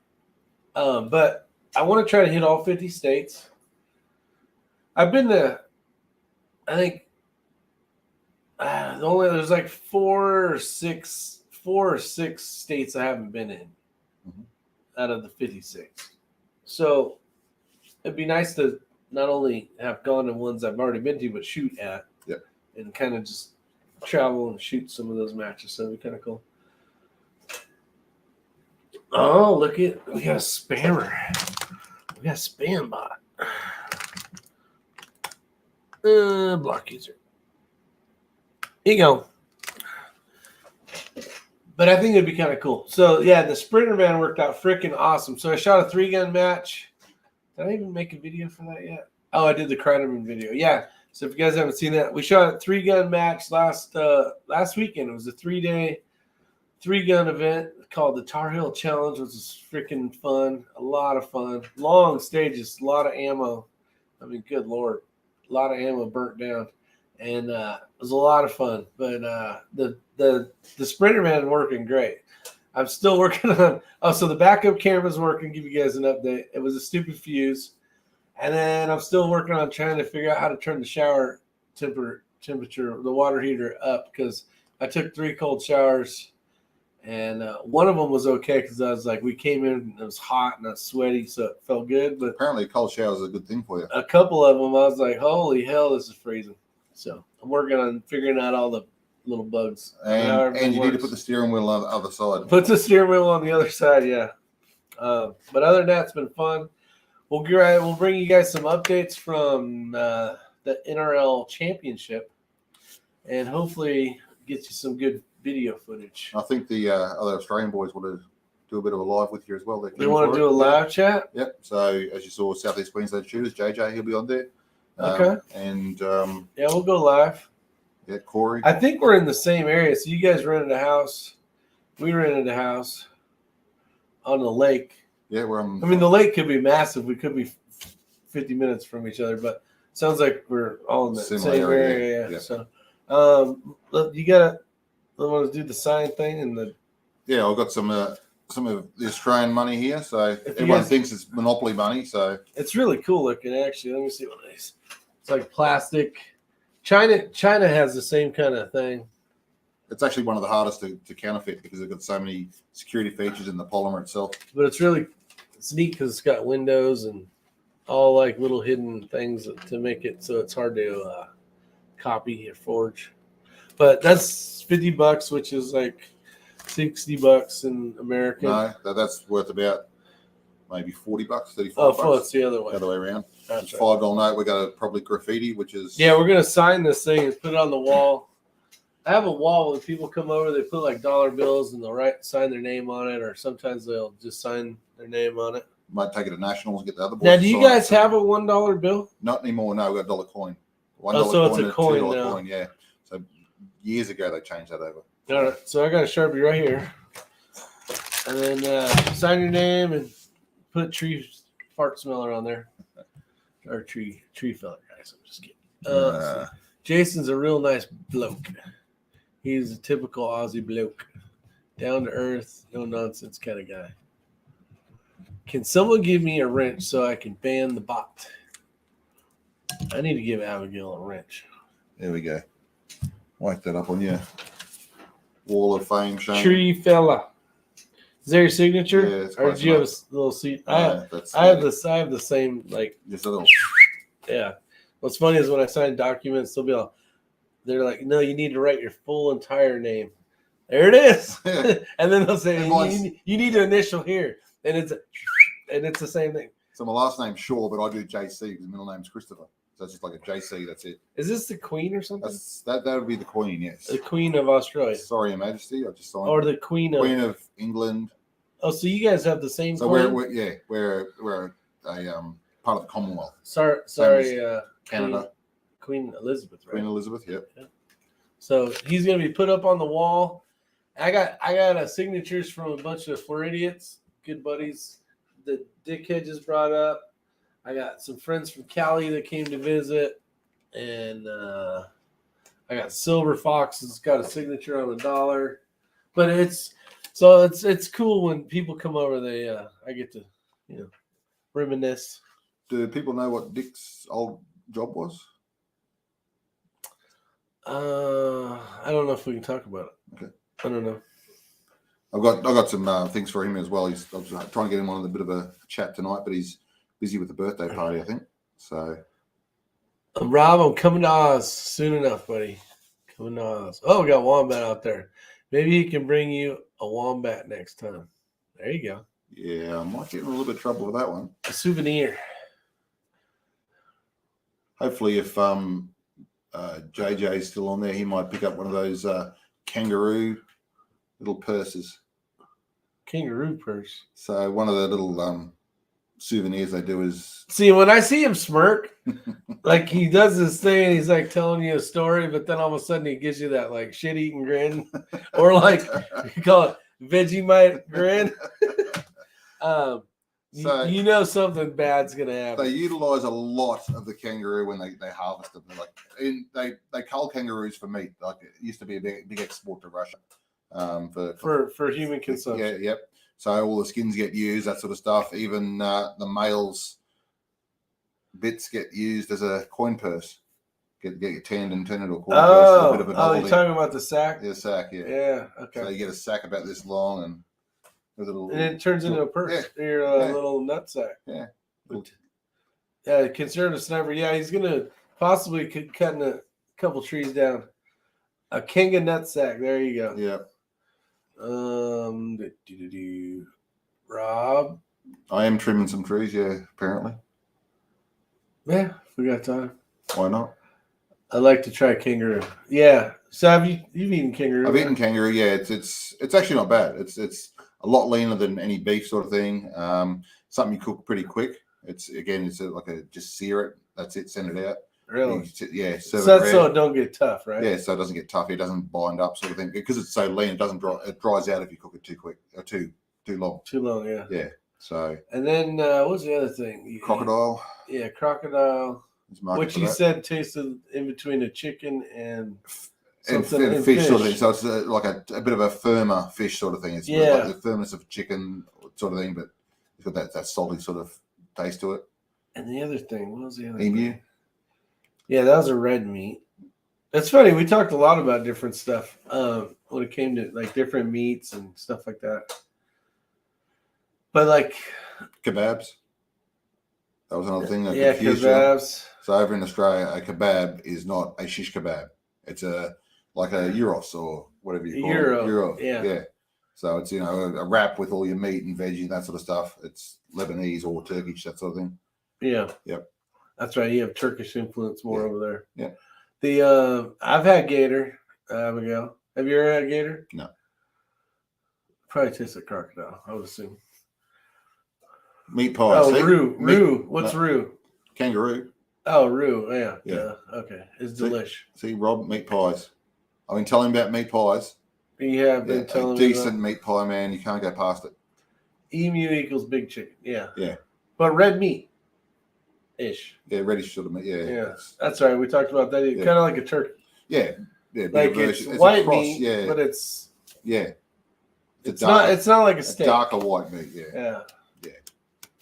Yeah. Meat pies. No. Yes. I'm not doing meat pies. Oh, dude, honestly, I'm sure they're really good. Ass, yeah. A good meat pie. You guys would know more than anybody. When you go to the grocery store, like a meat grocery store, the meat deli, and there's that meat, and it looks like they came up with 14 different meats all smashed together, but there's chunks of stuff in there. I mean, it looks like a big square glob of goopy meat mess. Nothing like it. Yeah, see, that's what I think of when I think of meat pie. But anyways, whatever that meat is, have you tried Mexican food? Oh, yeah. Yeah, no, we got Mexican over there. Okay. You guys actually have Carl's Jr. over there. I just think of that, and it's just like, don't want it. Now when you have Mexican food. There's POA. There's POA right there. He needs to know about snags. Snags like Widowmaker snags? No, like a Bunno snags. What? Bunno snags. What the hell is a Bono snag? So Bunnings warehouse is like your Lowe's, right? So we talked about that. So you got Bunnings warehouse. I asked him, and well, you guys got Lowe's, and he's it's a furniture store. No, a clothing store. Lowe's is like a men's clothing, men's clothing store. Their Lowe's is called Bunnings. Bunnings warehouse. So out front they'll have like one of those gazebo tent type things, and you'll have, I don't know, Lions Club or some sort of charity that'll be cooking sausages on a barbecue. Okay. And so you get a piece of bread, whack a sausage on there, cooked sausage, beef sausage, bit of onion, bit of tomato sauce or barbecue sauce or whatever. Ketchup. Oh yeah, that's ketchup another thing. On it, tomato sauce. And then that's a Bunno's snag. It's just a Bono snag. Bunno's. Yeah. See what I gotta do. Keith Gregory, what's going on? Let's see. Meat pie sounds like chicken pot pie. Kind of. Yeah. Well, you got the bottom pastry, and then you got the nice top flaky pastry on top, and it's like a meat gravy inside. Yeah, he said the way he said it to me was think of like and tell me if I'm wrong, but it was something like a croissant. No, nothing like a croissant. So the top would be like a croissant. Yeah. The bottom's like your normal apple pie sort of bottom. Oh, okay. It's got so there's a lot of that stuff in the middle. And it's in the middle, yeah. Okay. In the middle. So. But now you eat it. Does it come in a bowl? No. So you like take a piece of pie? No, it's about that big. You pick it up in your hand and you start chewing on it. Oh, so it's like a hamburger-ish. Like you would grab it like a hamburger. Yeah, and you sort of eat it in a certain way so all the stuff doesn't fall out on you. Yeah. Some places actually serve it in like a little aluminium tray, like a little aluminium bowl. Aluminium, guys. Aluminium. Alfoil. Aluminum. Yeah, there you go. Yeah, aluminium. Yeah, so this is what I've been dealing with. I'm like, what the hell is that? It's an aluminium. Yeah, so Buddy D. Mr. Rick, have you and X-Ring thought about having a training class? I'd like to learn how to use and true my stray lock, read Mirage, etc. Buddy D, we thought we had it all lined up for a certain place fairly close to here, and then that didn't work out. So I don't know what exactly is going to take place. That would be more of a Ray question. I would just be assisting him if he wanted to help. I know we're supposed to go to a certain city SWAT team and do some stuff, but that's like later on in the year when it cools off. So I don't have any information, nor that shouldn't even come out of my mouth. But he's doing something to help an agency, and whether I get to help or not is not 100%, but always there to help and be cool, always hanging out with the officers. I'm not sure if I mentioned it before, but another cool thing, Athlon were there the last couple of days, helping us out, supporting the shoot. Talking to the guys there, and there's a couple of young shooters that shoot our matches back in Brisbane, in Australia. And there's one girl in particular, she's 13, I think she is. She's shooting a CZ with a Vortex Diamondback on the top. And she's struggling a little bit, seeing the targets and things. And I gave her my voodoo to have a try. She loved it, looking through the Athlon. So I've had a bit of a plan to have a chat to Athlon at some stage, and I just sort of mentioned it to Dunstan today about, maybe helping out to support a young shooter, and he's like done. Yeah, I mean, super cool. Like, what else can you ask for? Like when you just sort of mention something about what they could do to help, and he's like, no, there's a brand new scope for it. Yeah, that's awesome. You know, it's amazing. It's amazing seeing what all these different companies, because there's lots of them helping out the youth shooters program, which is cool because that's at the end of the day they're going to be the ones that are buying all the stuff to help their kids and so on. So that's pretty neat. Treefeller, it is weird driving on the opposite side of the road here. Is it weird? He has in German, I don't think. No, it's weird being a passenger. Yeah. Well, so this dumbass almost got ran over the other day. So we're waiting on this rifle to show up because we got to wait like an hour and a half. So I'm like, hey, I'm going to swing by and get a haircut really quick. And when you cross the street, right? You heard this ever since you were freaking whatever age. Look both ways. But when you're an American, you look left first, and then you look right because then you look left the left cars are going to be coming at you first. You're going to get hit by the left car before you get hit by the right car. Well, numbnuts over here. Well, I did that to start with. I got to the middle and I forgot all about that. And I started crossing the road because it was clear. And then, there's a car there coming my way. Oops. Yeah. Lucky he was turning into the servo. Sorry, gas station. Gas station.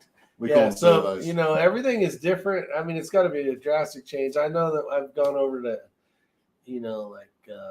I did that whole tour through like France and all that kind of shit, and everything was kind of different. So it's weird. Yeah, I could see it. But like when you're in the car and you have no control, and like we can just, we leave a store, we can like make a right real quick. Yeah. He's freaking out because he's thinking turning into traffic. We're turning into traffic, so just all those little weird things. And I'm hiring a car. You're what? I'm hiring a car when we get to St. Louis. Hiring gotta hire it. Sorry, hiring a car. Yeah. How do you hire a car? Are you renting a car? Yeah, rental hire. Yeah. Rent for hire. Sorry. And so it's been like this the whole time. We've just been been learning all sorts of stuff. Like iPhone really came on strong this year. Yeah, they did. Yeah. Let's see. Other than that, have we we've talked for an hour and a half. Wow. Anything else you want to tell these great folks? It's actually a nice place over here. I'm quite surprised that it doesn't feel like I'm away from home, but I know I am. Like it's just an extension sort of thing. It's just different. Like when you're here, do you think, I'm just in the town of something? This place is very similar. Like, I don't know if many of you know much about Australia, but where I am in Brisbane, you've got the Gold Coast to the south and the Sunshine Coast to the north. So they're on the beach, but behind them, it's all mountains and hills and green and everything. So this area is very similar in that way. I'll show you my plate. Pursuit of Accuracy. We lost yours. It's gone. No. Do you have yours here? It's upstairs. Oh, there you go. That's what a real license plate looks like. See how it says IY660. Just kidding. You're the bigger YouTube channel now. You got POA on yours. Yeah, his says POA. It was almost POS, so you're lucky. You're shit, I know. I have been to Perth. Yeah, Perth, WA. Says. Yeah. Now I just need to see the Aussie plate, Rick. Go the Maroons. Hang on. Well, Josh, can we kick this Rob guy off? Go the Maroons. It should be go the Blues, mate. Go the Maroons. Yeah. So we have a thing called NRL over there, which is National Rugby League. So it's football. We call it football. It's like football. It's like rugby union, if you know what that is. Union. Rugby union is a British thing, South African thing. I know what rugby is. Yeah. What's the union part? Like an organization? Yeah. No, rugby is just a form. So NRL is an Australian version of it. It's a National Rugby League, not rugby union, rugby league. Okay. It's more of a local thing. And then we have a thing called State of Origin, where we have Queensland versus New South Wales, the two states. So the Maroons of the Queensland, or Morons as I call them. Oh, okay. And then the Blues, which is it's just like us, you like in a team. It'd be like North Carolina versus South Carolina type thing, and the best players out of all the teams in those states, like the All-Stars. Yeah, that they get selected to represent their state type thing, and it's over 3 matches. Wow. So yeah, it's It's about the only game I actually do watch. I normally don't watch much of the other stuff. I haven't figured out the game of rugby, but I like when they do the thing in the beginning. The haka. Yeah, the hockey. That's the Kiwis and New Zealanders. That's what they do. That's badass. I like so, and that's probably you've seen them doing that on the rugby union, which is slightly different to league. Union, you'll see them from the side. They'll throw the ball in, and they'll lift guys up to catch it, and they tackle a bit different and stuff. Oh, that like the rules are a little different. Yeah, it's a bit different. Whereas the rugby league, it's sort of you just smash into each other from 6 each side, and you know, 6 sets, more football. Smash each other. No pads, no sissy pads or nothing like that. Yeah. No helmets. Nobody's got time for pads. No. So QLD is the best. Let's see. All right. I've been in retail too long. When I heard POS, my thought was point of sale. No, POA. No, I said POS. Oh, you did. Yeah, okay. At least there'll be more people that can spell Aussie correct instead of Aussie. Sharon! Let's see. Show Rick some YouTube videos of the Kangaroos versus England from the 1980s or some state of origin from the 80s. Yeah. I watched a video today, a music video. I guess it's like your unofficial national anthem. Wait, don't say it. All right, you Aussies out there. What is your unofficial national anthem song? Is that good enough? If you go overseas and this song comes in Australia or even in a pub, this song comes on, all the Aussies sing it. Okay, that's it. We'll see. I can give them one little hint. No, let's see if they got it. There's some smart people out there. Beer League Rugby. There you go, Abigail. Kangaroos beating up the English. I'm in. So the Kangaroos are no. That didn't work. No. Oh, was that it? The Walt Zinger or No, not Waltzing Matilda. No. ACDC. ACDC is from Australia. No. Left 4 M's out there. Leith. Men at Work. Not quite. This is your guys' unofficial national anthem, according to Mr. Treefeller. It's one guy that sings. No, it's a group. It's a group, but it's the singer is a rock. Yeah, it's rock. And the funny thing is, actually Scottish. The guy that's okay, that should help him. That sings it. Oh, really? Yeah, it's not AC/DC. It's not them. It's the other one. Alice. No. Who the? Oh, no, Ben. Ben should know this. Maybe you're not really Australian, Ben. Wow, I thought you guys would have got that one. I know. I don't remember the name of it, but I come from a land down under. No, Rob put that. Yeah. That's is that Men at Work? Yeah. That? Yep. Conservative Star. I heard the Beer League hockey. All right. Sounds like you're going to have to help them out. Cold Chisel, sing it. Oh, so that's another hint. Yeah. So Cold Chisel's a band. All right. And it's only one word. It's only one word. I don't know how many Australians are in here right now. Yeah, it should be a couple. Looks like a couple. Ben B. Come on, Benny. Come on. Come on, Benny. Tim Reed. Come on, Brownie. Colin Hay. No, I need this song. Nah, I'm South African, Ben B says. Oh, come on. You've been in Australia long enough.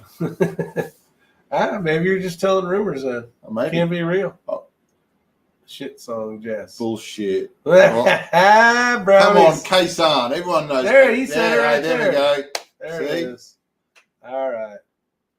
Look, even Ye knew it. Yeah. Crocodile Dundee. All right. Whenever Kaysan comes on, place I've been, everybody is belting it out. It's just one of those anthem type things. Yeah, we got quite a few of those songs. Yeah. I'm going to mount that up on the wall, so that's cool. Thanks for this. This is awesome. I really appreciate it. Not thanks for this. Oh, hold on. Hold on. Uh-oh. Hold on. Oh, no, I'm out of here. Hold on. Hold the phone. Where are you going? This is going to suck. This is going to suck. Oh. All right. New battery. Let's see here. Oh, yeah. You know, I will swear. Oh, yeah. What? I will swear. I don't care. All right. How many seconds should we hold it for? Half. 5? Half. Half a second. I played against Andrew. Andrew Eddinghauser. For about 3 years, teenage years. E.T. Zap, zap, Brownie said. Oh, no. All right, pick a number between 1 and 5. Do it, Vincent. 120 seconds. Yeah, you should do it long as. Should we shock him for NRL time or PRS time? This is fucking evil. All right. You got to finish some more Vegemite before you do it. I ate a whole bunch of it. It's all gone. See? Oh. Time of the stage. 120 seconds. I'll get a 0 for this one. Up to ace. Up to ace. All right. What do you think? Arm? Just, you know, Right there? I got a scar there.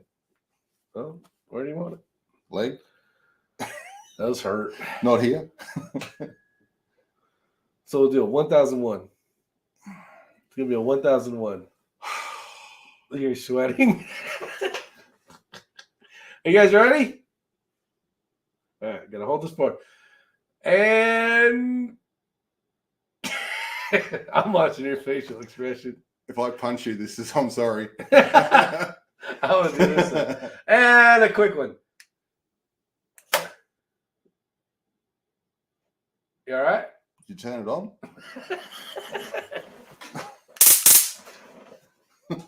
Did you get shocked? Yeah.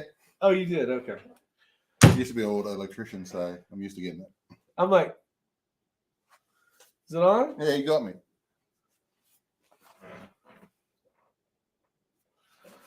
Oh, you faked me out. You know what? I deserve a shock. Go ahead. Shock me. Go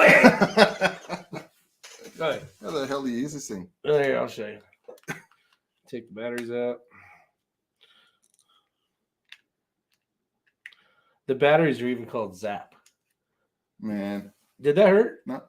Wasn't bad? I felt it. Like you could feel it just twinging. Yeah. I can smell something. I don't smell anything. I don't believe it. He doesn't believe it. No, it did. It actually zapped me. Yeah, I could feel it. Like I just feel it going through there. It felt like it was about a 9 when you look at 9-volt battery. That's what it felt like. That's it? That's it. Oh, you know why we did the same thing when we were doing it here with Ray? You got to come. You can't be on the skin. You got to come in. You got to come in on it. Yeah, You want another one? No. Really? Should we give him another one? Because he didn't really get the full effect. He lives. Again, Brownie says, Mr. Kreideman. Mr. Kreideman got his new shotgun up and running. Oh, yeah. Oh, yes. Yeah, I heard about that. Show why women live longer in 3, 2, 1. Yep, Abigail. That makes a lot of sense, actually. Revenge for the Vegemite. Yeah. All right, you guys have a wonderful day. If there's anything you guys want to, maybe there's something you guys are from Missouri and there's something really cool that we just should really check out. Yep. Let us know. Put it in the comment section or send us an email or something. And if it's on the way and we got time, it'd be really cool to see. I'm up for checking cool stuff out. So one last thing. Have you heard that voodoo mags work in Rimex? Well, you think they don't work at all, but apparently they work in a Rimex. Say that again. Voodoo mags work in a Rimex. Work in a Rimex. Yeah. They actually work better in a Rimex than they do on a voodoo. I didn't have a problem today. No, you did pretty good today. Yeah, not one. There was. Not one. Tell me more. What do you want to know? No, I just heard somebody told me that the yeah, you can put a voodoo mag and a Rimex in it. And it works. Yeah. I need an IY6 sticker. Is Brownie shooting with us? He's not shooting with us. No. Oh, he's not. I don't know him. Okay. He's one of those. I'll give you some stickers. He's one of those air rifle weirdos. Remember, he's got a impact. I want an M3. I want one of those Impact 3s. Yeah. You know why I want one? I want to shoot that. If you guys don't know, it's Armtech. I got a couple of buddies that shoot that. The Line Brothers, and you can win some massive money. Oh, the air rifle stuff. Yeah, Brandon was saying big money. Big money. In 40 it, yeah. grand. Like makes NRL 22 look like a kindergarten. Chump change. Yeah. There's no money in 22. FX, Pursuit of Accuracy. Yeah. And another reason why I want to do it is because Josh is like went over into the air gun stuff, and he's thinking that I'm not going to follow him and beat his behind trying to shoot against him. It's like carrying all that crap around, extra crap, gas, extra bottles, and I know, but I just want to beat Josh again, like today. Well, it's not hard. That's true. I'm shooting our Mac this year. Yeah, that's it. Enjoy your videos. Yeah, he's got a good channel. Unfortunately, all you guys that subscribe to him don't come over here and subscribe to me for some reason. Makes me so sad. DW, I'll fly out on the 1st. Fly back home. Unless somehow I can convince the wife I can stay longer. That ain't going to happen. Conservative Sniper Run, I'll check them out. Yeah, go to MK3 Impact. Yeah, that's what Brandon got. Yeah, you got the new one. Oh, yeah. See, Pursuit of Accuracy has an FX something. Yeah, FX M3 Impact. Oh, yeah. It's okay. Yeah, same thing, yeah.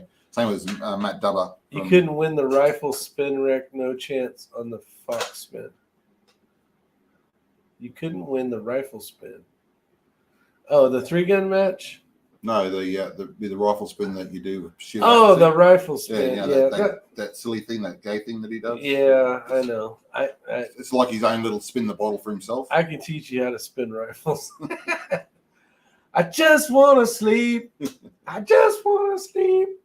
That's my elbow verse. I just want to sleep. Got to schoon. What the hell's that? Got to schoon. Scone. FX will bring the heat on a voodoo.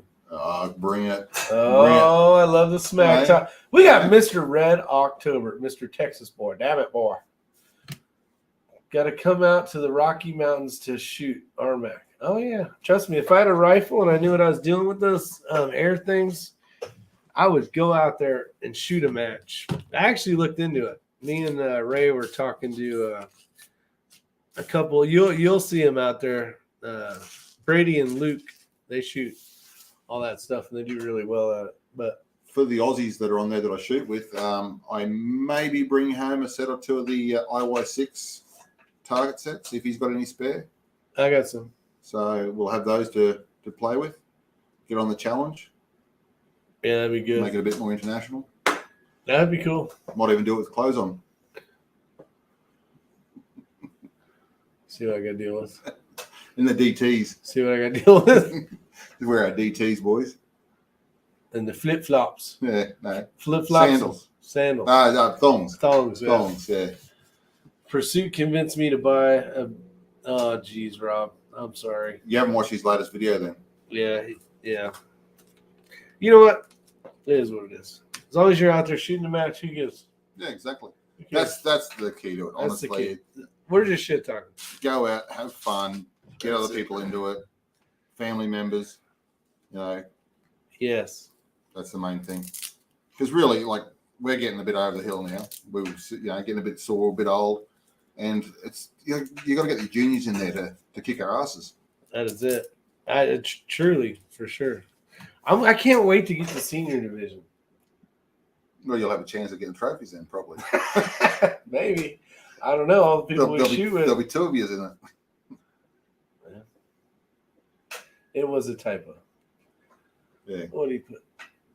Gotta come. All right. We got to get the hell out of here. Yeah. We got to go to bed. Yeah, I got to catch it on some sleep. Get a bit tired. Yeah, knuckle nuts over here. I'm almost asleep. And we've got to shoot in like 3 hours, which is today. Ding. What's the Wi-Fi password? And what's the Wi-Fi password? I'm like, really? You've been here 2 days, and now you want to ask me a freaking... Because I've only got an Australian SIM card, so it's costing me like, I don't know, $30 a day. We got to go to Wally's World. Yeah. We passed 3 of them today. Yep. All right. You guys have a wonderful time. One for Team Pursuit. Dun, dun. Oh, you got a hat today from... Yeah. Josh gave me a hat. Finally. Right. I've looked after him, supported his channel. Yeah, been a loyal patron. That's right. Babysat him. Cameo. Where's Cameo? I will be bringing back a few more stages and stuff for the new matches we're going to be bringing out. and hopefully bringing Australia together into NRL 22 or into. Yeah, can you talk about that at all? Or you probably should. Yeah, quickly I'll talk about it. So at the moment we shoot NRL 22 Australia, which has been great. Adam's done the best he can with that sort of stuff. So, but there's other states that are just doing PRS rimfire, and we're all fractured at the moment. So we're now going to focus on trying to bring everybody together under whatever banner. It's not against anybody. It's not trying to upset anybody, anything like that. We just want to bring everyone together so we can grow the sport. That's all it's about. Yeah. So there's another guy, Toby. He's got a property. I think it's like 7,000 to 10,000 acres. He's got a D6 dozer, and he said whatever he want, he'll just point it in the direction and dozer range for us. So, that's cool. Yeah. So and that'll be basically our headquarters range and international range, that sort of thing. Yeah, it sounds like, because we talked about this earlier, it sounds like they're doing it right. Yeah. It sounds like they're spending the time, energy, and money. Getting it set up now. Because a lot of the ranges, the way we're set up, we can't change them. They're class ranges, they're not the gallery range. So you've just like your normal F-class range where you got your 100, 200, 300, 400 mounds, and you stop up and you got to move back. You don't have a static firing point to be able to shoot at distance. Yeah. That's a gallery range. Okay.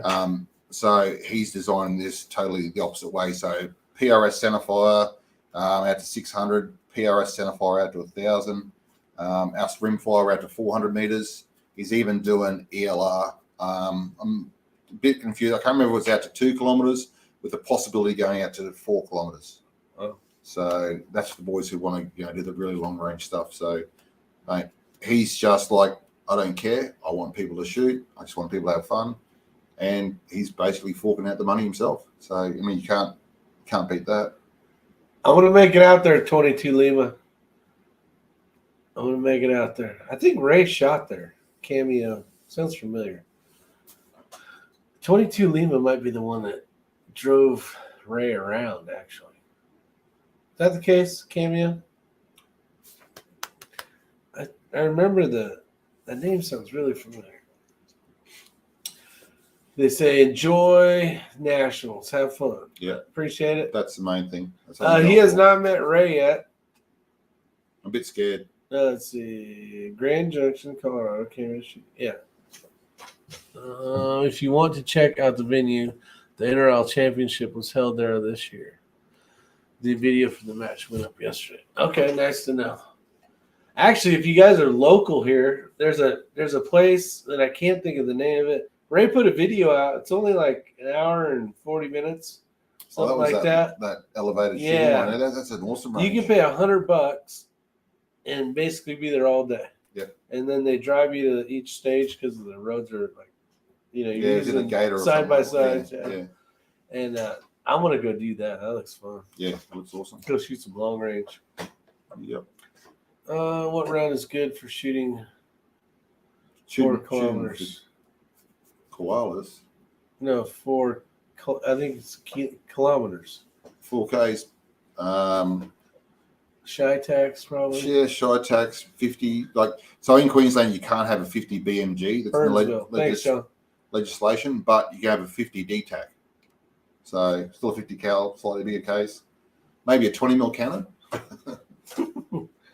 What's that? Freaking the Vulcan cannon, or no, the one out of the A10 Warthog. What's the one out of the tube?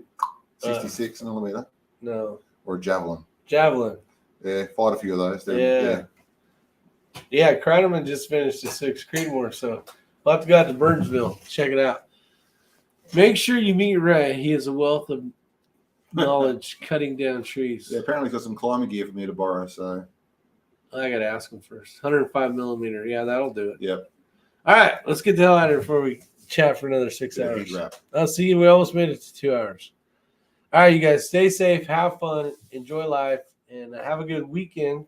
Tomorrow is Sunday, and we'll have some good stuff coming your way soon, hopefully. See ya. Bye. I got to hit this button here. Thank you, man. See you guys, everybody.